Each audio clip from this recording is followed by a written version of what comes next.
we're going to make the taco spaghetti. So I'm going to start with a little bit of olive oil. That's entirely optional. You don't have to use olive oil. You can just you can put your meat straight in the pot. So I'm going to use a great big pot because I have a lot of meat. And start with some Tex-Mex. And I use a lot. So just pour that in. And then, we move that around a little so it's in with the olive oil. That's nice already. Smells good immediately. So I'm going to take the rest of the ground beef. Remember last night we made all kinds of hamburgers. It's just delicious. Wait, this is a little bit tricky. It's so heavy. Oh my goodness, it's so heavy. Oh, there we go. Just get that up here. Oh. So then you're going to cook all of your meat all at once. So when you buy a huge amount of meat, or even a normal amount of meat, but this one's from Costco, so it's an enormous amount of meat. Oh, turn the heat on. That's going to make it way faster. Thank you, baby. So we're going to cook this entire thing of ground beef. So that is just going to go down like that.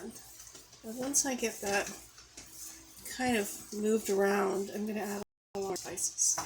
So here we go.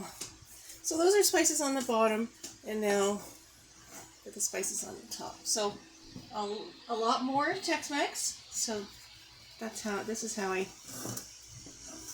judge the spices. I'm going to put in some Montreal steak spice because, you know, it's our fave. Not too much. I don't want it too salty.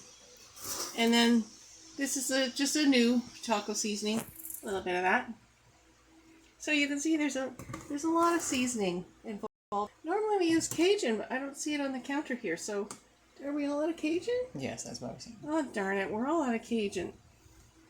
This is our fancy new one, burger. We forgot to use this last night, but I really want to know what that's like. It sounds delish. Let's throw some of that in. This makes me... If you watch the Trailer Park Boys, which we love, it's a Canadian show and it's hilarious. Randy Babandy Randers, he loves hamburgers. He loves hamburgers. And so this burger made me laugh and made me think of the Randy and the Trailer Park Boys trying to make all of his hamburgers, trying to make it into a viable business. Makes me laugh. If you haven't seen it, you should watch it. It's so funny and so silly. Very funny. So it's going to take a bit to cook this, but don't be afraid of spice. The spice is nice.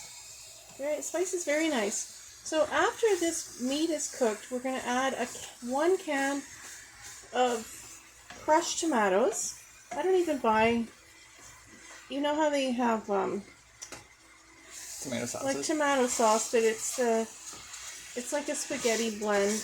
I never buy that anymore. Now I just buy like a can of crushed tomatoes. Or a lot of cans. We buy a whole lot at the same time. Crushed tomatoes, and we buy a lot of diced tomatoes. And then the first night that we make taco spaghetti, we really just like to put in the crushed tomatoes. And then when this meat is done as well, it's going to be way too much for one dinner, of course. You know, this is a ridiculous amount of meat. This is so much meat. So when it's cooked, and this is key, then we're going to put them into little baggies or one big baggie, whatever will fit in the freezer. And you divide it into usually about 2 cups per bag if you're going with a little baggie. And then put it in the freezer, and then when it's freezing, every so often go to the freezer and move the meat around a little bit so it doesn't get like all lumpy into one big old lump, which is not a bad thing. If you forget, it's not a big deal.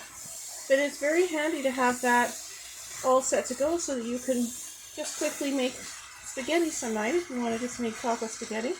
But when you're putting in your can of crushed tomatoes, it's already delicious because it has all the seasoning in it already. And when you make it the next time around, you're just going to probably add more seasoning. That's what I do. And then another can of crushed tomatoes. You know what, this is going to take quite a while to cook. So let's leave it at this, and we'll come back in a little bit.